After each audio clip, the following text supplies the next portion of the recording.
I have been asked the question many times, which is the best refrigerator on the market today? Everyone remembers Art Carney as the Honeymooners' silly sidekick. Behind the jokes was a private man who had suffered grief, loss, and quiet tragedy. He was Ed Norton, the boisterous sewer worker who always made people laugh for decades. He was unforgettable, an actor who seemed born to make people grin. However, spectators never saw that Art Carney was disguising more than a battle-injured limp. Stay tuned. The truth may change all you know about America's favorite sidekick. Art Carney was a talented mimic, radio performer, and stage comic before taking up Ed Norton's shoes. Carney, the youngest of 6 brothers, was born in 1918 in Mount Vernon, New York. Born into a modest family, he idolized vaudeville stars. After high school, he discovered radio, where his impressions stood out. He voiced dozens of characters in 1940s comedies. He was reading and becoming lines. World War II changed everything. The Battle of Normandy severely injured Carney, a U.S. Army draftee. Shrapnel in his leg and hip caused a persistent limp. Though silent, the wound would impact his life physically and emotionally. Never used it as an excuse. When asked later, he laughed off the agony, even though it never went away. Carney returned to show business after the war, understanding timing, character, and control. He appeared in an early 1950s Cavalcade of Stars comedy with Jackie Gleason. Gleason, a young comedian, viewed Carney's uncomfortable charm and instinctive timing as remarkable. It was obvious they clicked. Carney played Ed Norton, Ralph Cramden's eccentric best buddy, in the Honeymooners spin-off comedy. Show was instant hit. Norton's infantile innocence, rubbery mannerisms, and odd conduct charmed audiences worldwide. The role earned Carney millions and an Emmy. Gleason was big and comfortable in the spotlight, while Carney was retreating. He disliked the attention. Though gratifying, applause felt like pressure. He became more isolated as he gained fame. Fans and cameras never witnessed how celebrity weighed on him. Being hilarious was effortless for Art Carney. Happiness wasn't. Secretly, the man who made millions laugh every week was crumbling.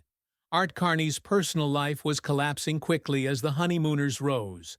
His worry was always present, even before stardom.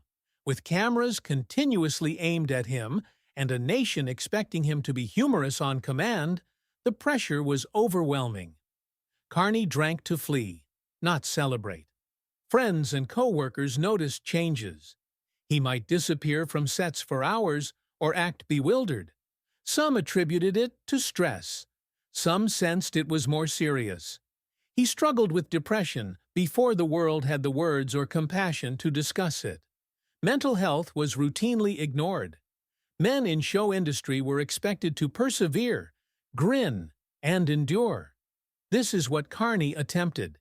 He masked his pain with jokes. The conflict he thought he was losing was behind closed doors. Carney would sit silently backstage, staring at the floor, plainly somewhere, according to crew workers.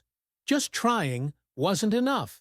He began to struggle with his 1940 marriage to John Myers. Long hours, mood swings, and booze were exhausting. Jean supported him for years, but the pressure was too much. In 1965, they split. It became one of his biggest regrets. Carney felt like a failure at home despite winning his Emmy and being acclaimed as a top comedy actor. He adored his kids, but felt distant from them. Fame had built a wall he tried to break. Meanwhile, his Ed Norton character felt like a trap. Carney was loved, yet he felt trapped. Few new jobs were offered. Casting directors saw only Norton, continuing to portray a silly role while disguising deep grief. Became emotionally draining. He became quieter and reclusive, according to pals. Gleason visited him several times, but Carney avoided him. He was wealthy and famous, but he felt alienated, misunderstood, and unstable.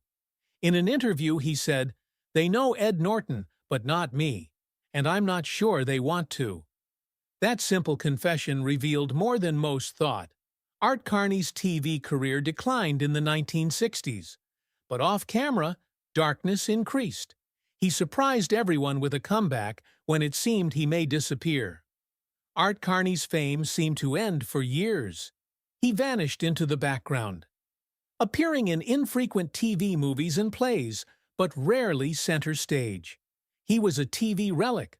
No one believed a guy so enslaved to one position could do anything else.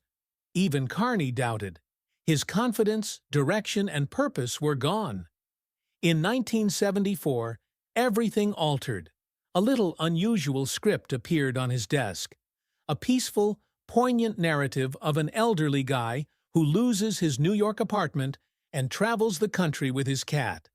The film was Harry and Tonto. The character was sensitive and human.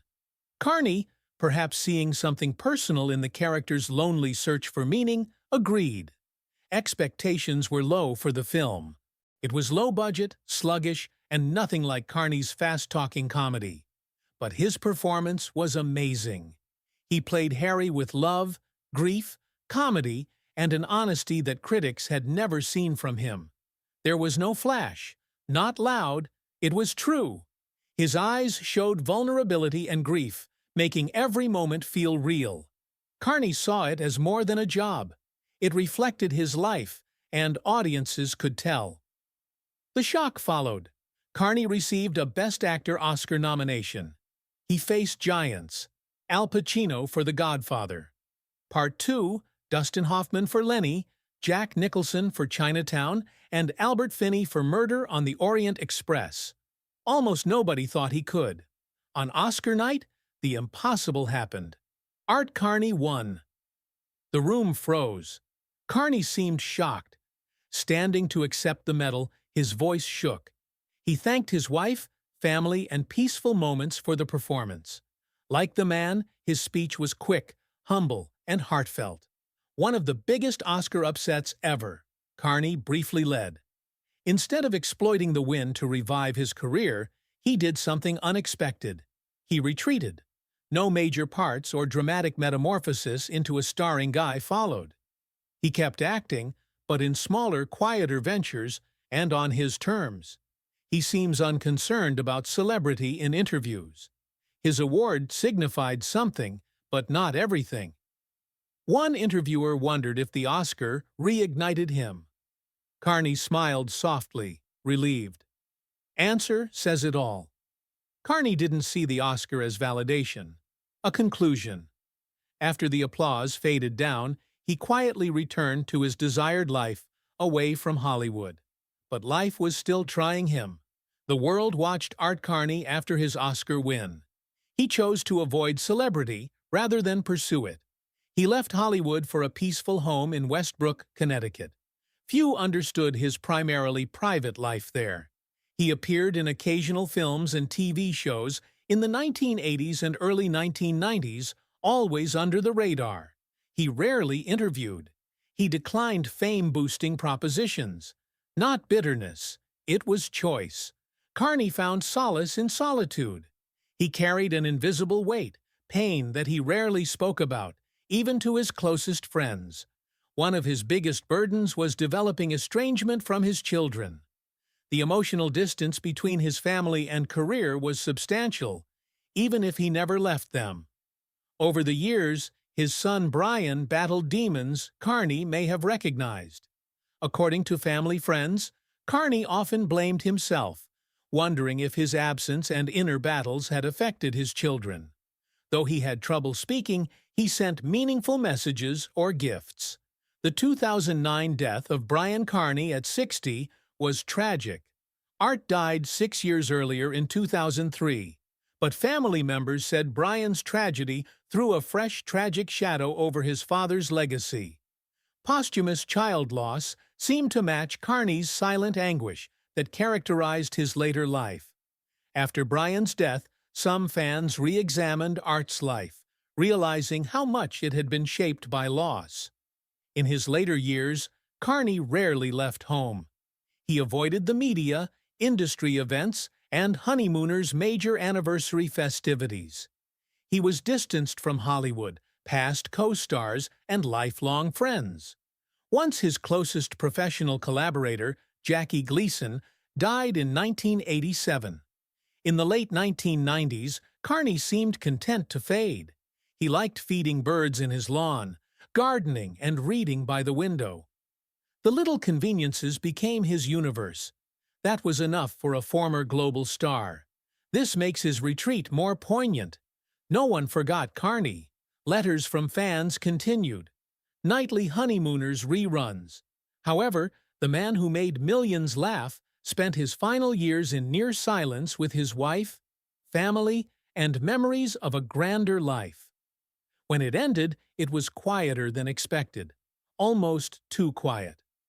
Art Carney, 85, died on November 9, 2003. News broke quietly without fanfare or headlines. No TV tributes or Hollywood colleagues' big memorials were shown. The stillness was deafening for a former American entertainer. He had a private funeral near his Connecticut home. Many family members and long-standing friends went, but few entertainment business figures. No long speeches from past co-stars, industry retrospectives, or broadcast tributes. Simply a quiet service for a man who spent his final decades in the spotlight. Even the cemetery was little. He was buried with a simple headstone with his name and years. Several fans were stunned. Many wondered if Hollywood had forgotten him. Those who knew Art Carney knew better. It was exactly his wish. Carney ran from attention his whole life. He never sought celebrity, even at his peak.